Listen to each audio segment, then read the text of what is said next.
First of all, thank you to Policy Circle for inviting me. I think this is my first opportunity to be part of your group and your platform. Yeah, as introduced, I am a researcher, so whenever I speak, it's I draw from that body of research. And what I wanted to say here, and maybe just by way of throwing things in, because I work in these areas, is that gender equality actually turns out to be one of the most challenging, one of the most paradoxically challenging areas of inequality, I think, compared to any other at this point in India today. And so I just thought to get us going, I just put out a few so-called facts. You know, I work with numbers, I work with data. So firstly, you know, when we think about gender in India, and especially I think post the so-called gang rape of December 2012, which brought, I think, issues of inequality and violence into public view as never before. I think violence has occupied a very special place. I mean, there was a time when, in fact, Delhi was called the rape capital of the world, and you know, all kinds of epithets were thrown out. I want to begin with violence because it's the one that people can relate to most obviously. It's news, it's in the news, it's something we know, we experience it, because it's a subject of the kind of paradox or the kind of confusion that I think also attends some of our most well-meaning efforts to understand the nature of the problem before us. So the first point I want to make when it comes to some of the ugliest forms of violence against women, the one that, you know, we may often think about as the one of the factors that keeps women away from this public world that we want women to be part of, and the fact that we want to see women take on, as you say in the title, more decision making. What's going on here? A very common response is that it's a violent world out there, and therefore women would rather stay away, remain in the protection of home and so on, rather than step out. And here the first conundrum or the first worry I want to put before you, and I'm drawing here on National Crimes Record Bureau data, that is the data that is put out by our police stations and collected by the Ministry of Home Affairs.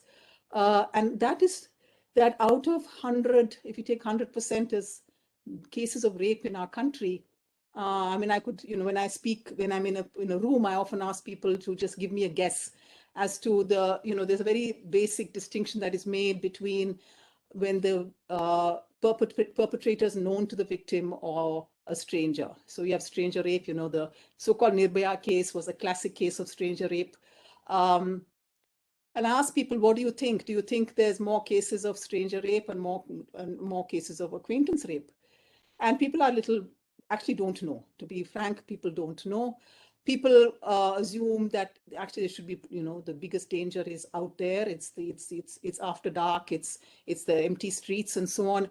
And they are really shocked that in the actual year of the Nirbhaya case, the NCRB data gave us a figure of 98% of cases are known to the victim.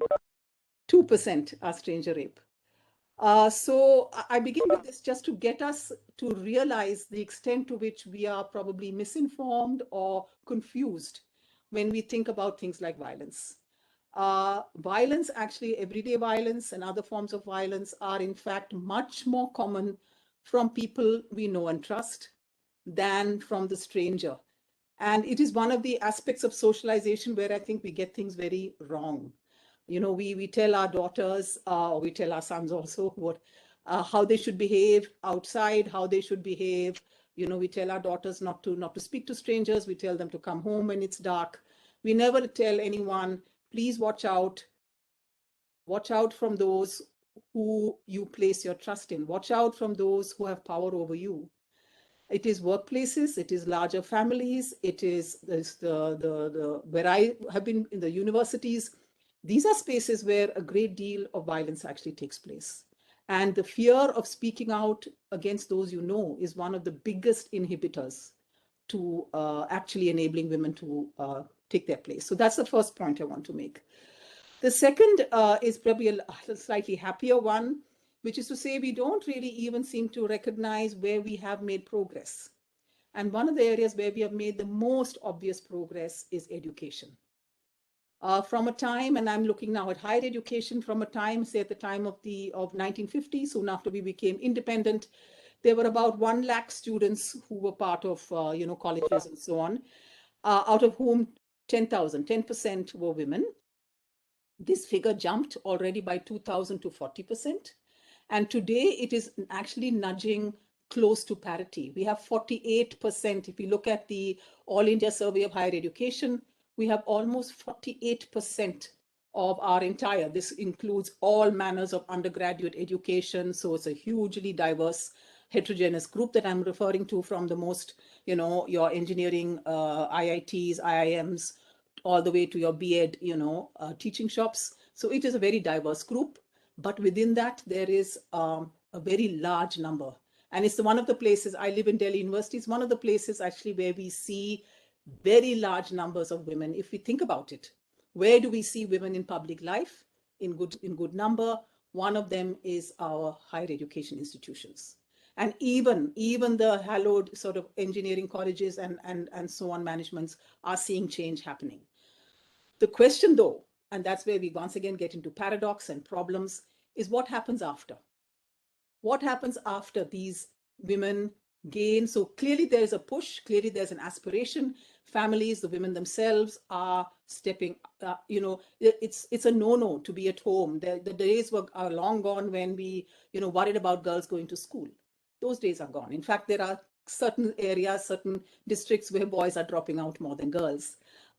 So we have a very complex problem here, but we can say girls and women are doing much, much better here. The question is what happens after? And that's where things get rather dire. And and I'm very glad to have on my panel here people from the bureaucracy and people from business, because the most worrying aspect of our contemporary, and I'm talking contemporary times, are our employment rates. We are seeing, since the 1990s at least, stagnant or declining employment rates. And this is supported by data, whether it's census data, whether it is the National Sample Survey Organization, and so on. We are seeing declines. First of all, I think when I ask people, do you have an idea about where women are working more for some kind of return in terms of pay? Do you think it's urban India? Do you think it's rural India? Everybody thinks it's urban India, and that's wrong. There are many more women working for some kind of pay of whatever kind in rural India. It's about 30+% in rural India, and it's about 15%, 15 to 20% in urban India. So this idea that our cities are the places of opportunity for women is actually not quite right. Most women, unfortunately, work out of necessity, not out of desire, not for careers. And those numbers, as I said, have been declining in the high growth years, which is the most scary part, because the 1990s, as we know, we went into double digits when it came to growth, but yet it was either stagnation or decline. And continuously now, as we can imagine, and pandemic would have added its own dimension to the whole issue. In urban India, the largest groups of women who work are school teachers and paid domestic workers.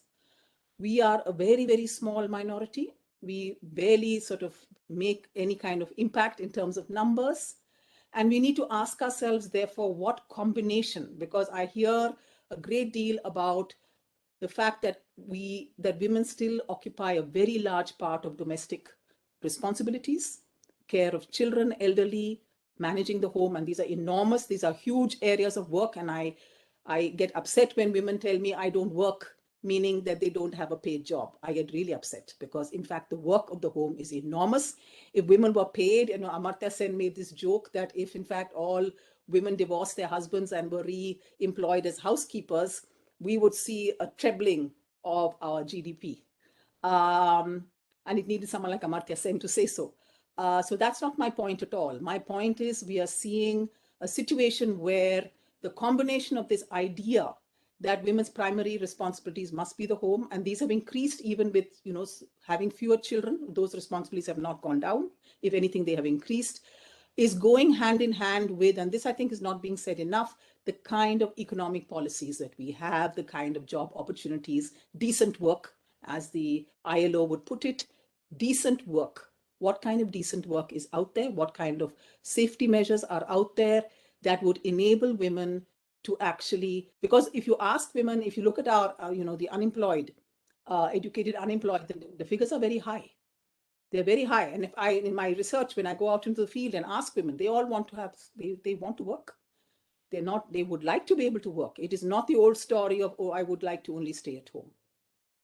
So we need to understand this. And when we have more and more educated women with innate, and many of whom have professional degrees, are thinking of them primarily as exchangeable, and I'm sorry to put it rather crudely here, exchangeable in the marriage market rather than in the job market, then I think we have a crisis on our hands. And I think there is this crisis where many women are working because they have to, because husbands are not keeping, that's amongst the poor.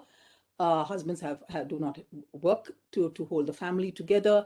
And we are seeing those of us who could be working, not finding or not handing or deciding, actively deciding not to be part of this workforce. In other words, perpetuating a certain form of dependency on men for our economic survival. So we are seeing this paradoxical combination of forms of violence, forms of educational aspiration and advancement, and a very bleak employment scenario that somehow is not gaining the kind of public traction that it ought to have. So I thought I'll stop here, put these out for us to think through, discuss, disagree, comment on. Thanks very much.